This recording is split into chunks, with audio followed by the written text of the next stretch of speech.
వెళ్ళలేదా? ఓహ్, ఇంకా బొంబాయిలోనే తిరుగుతున్నావా? నీ ప్రాబ్లం సాల్వ్ అయిందా లేదా మా అంకుల్తో చెప్పి నీకేమైనా హెల్ప్ చేయమన్నా? పర్చేస్ మొత్తం అందరూ పైనే ఉన్నారు. సడన్ గా తీసుకొచ్చారు. అది తీసుకో ఇది తీసుకొని ఒకటే గొడవ, ప్రాణం తీసేస్తున్నారు.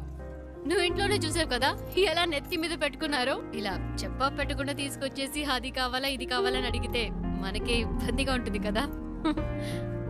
అందుకే కిందకు వచ్చేసాను. నైస్ కార్ యునో, చిన్న జర్క్ కూడా లేదు. రియల్లీ. కొనేటప్పుడేమో 100 1000 చెప్తారు, అమ్మేటప్పుడు పావలాకి 10 పైసలకి అడుగుతారు. నీ గాజులు అమ్మితే ఇదే వచ్చింది అమ్మా. అది ఉంచుకోండి, అది మీకే. మనకి మంచి లైఫ్ స్టార్ట్ అయింది.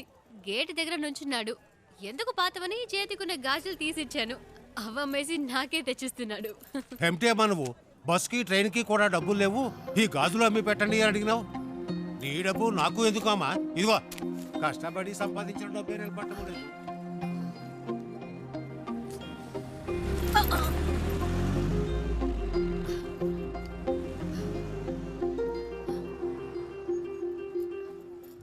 ఎప్పుడు లేనిది ఏంటి ఇది కొత్తగా? సడన్ గా ప్రేమ పొంగొచ్చిందా?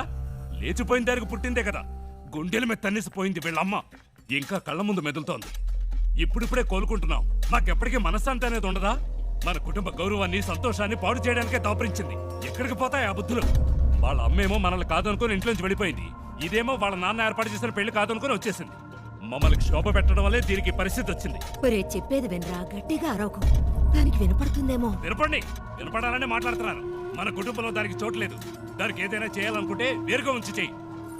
లేదు అదే ముఖ్యం అనుకుంటే మమ్మల్ని వదిలేయి. మేము బయటికి వెళ్ళిపోతాం. మీరే నిర్ణయించుకోండి.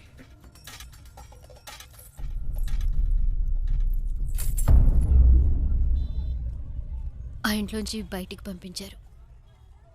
వాళ్ళకి నచ్చలేదు. అమ్మ గురించి తప్పుగా మాట్లాడారు. అందుకే నేను అక్కడ ఉండలేకపోయాను, వచ్చేసాను. అమ్మ చెప్పింది తాతగారి పేరు మీద బాంబేలో రోడ్డే ఉందని. కానీ ఇప్పుడు రోడ్డు మీద వచ్చి నుంచునే పరిస్థితి వస్తుంది అనుకోలేదు. 3 రోజులు నా కోసం కష్టపడి తీసుకొచ్చావు.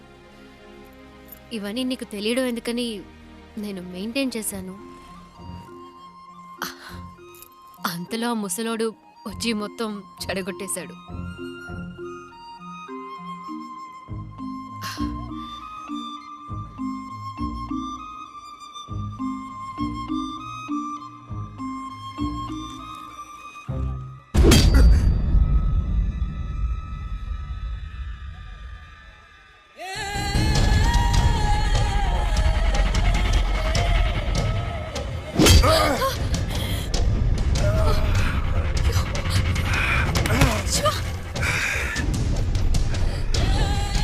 ఆ రోజు నా చేత రక్తం కక్కించావు.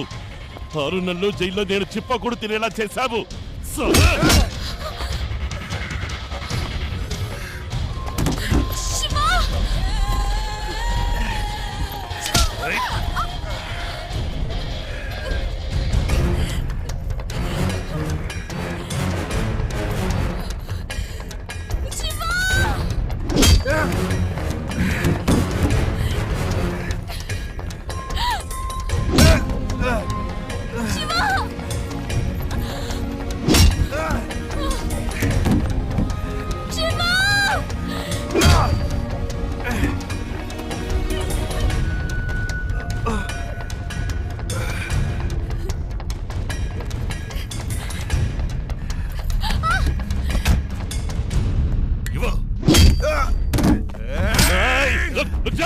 దీనికి నీకు ఏ సంబంధము లేదు.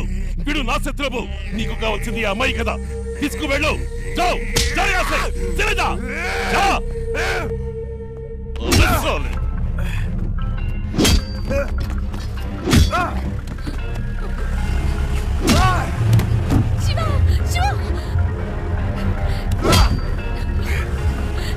చిన్న మెల్లగా పోని, వాడు దెబ్బలు తిండం చూసేద్దాం.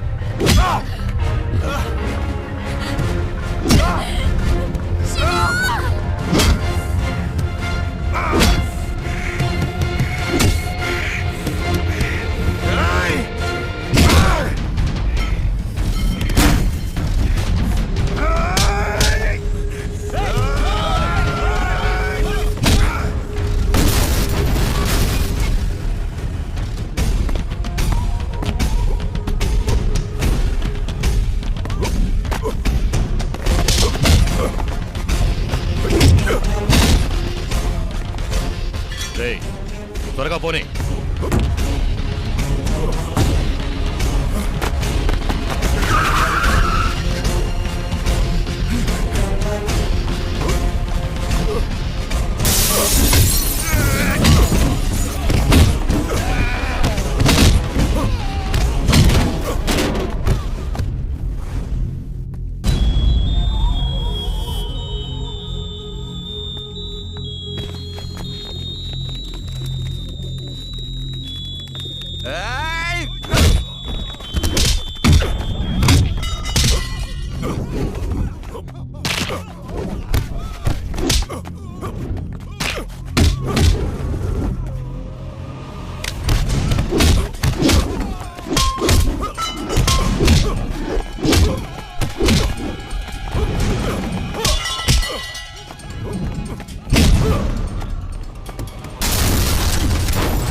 ఇంకెవడైనా ఉన్నాడా?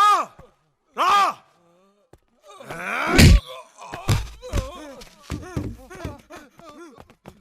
ఇంకోసారి ఈ అమ్మాయి కోసం నా కోసం వస్తే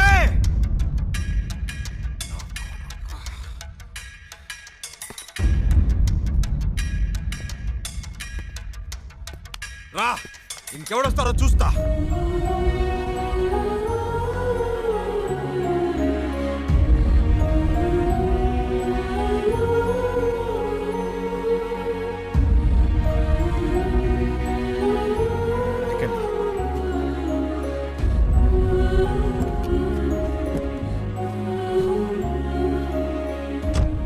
ఇంకెవడు రాడు, భయపడకండి, నేను చూసుకుంటా.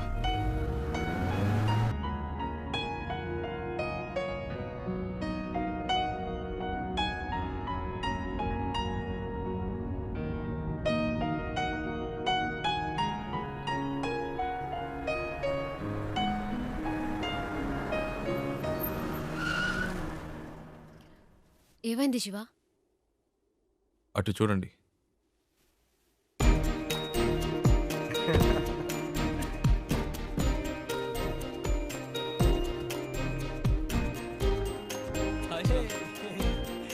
హాయ్. రేయ్ చెప్పనే లేదు ఈ అమ్మాయితో కలిసి వస్తున్నావని. తెగ విసిగించాడండి.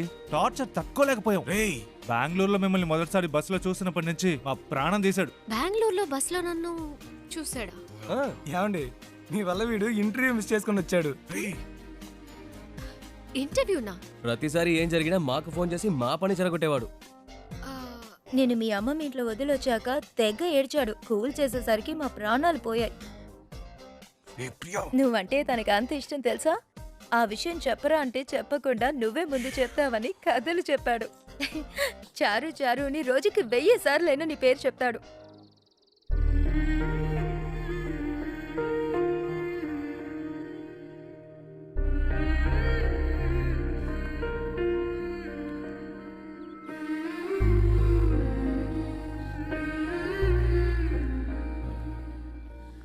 అది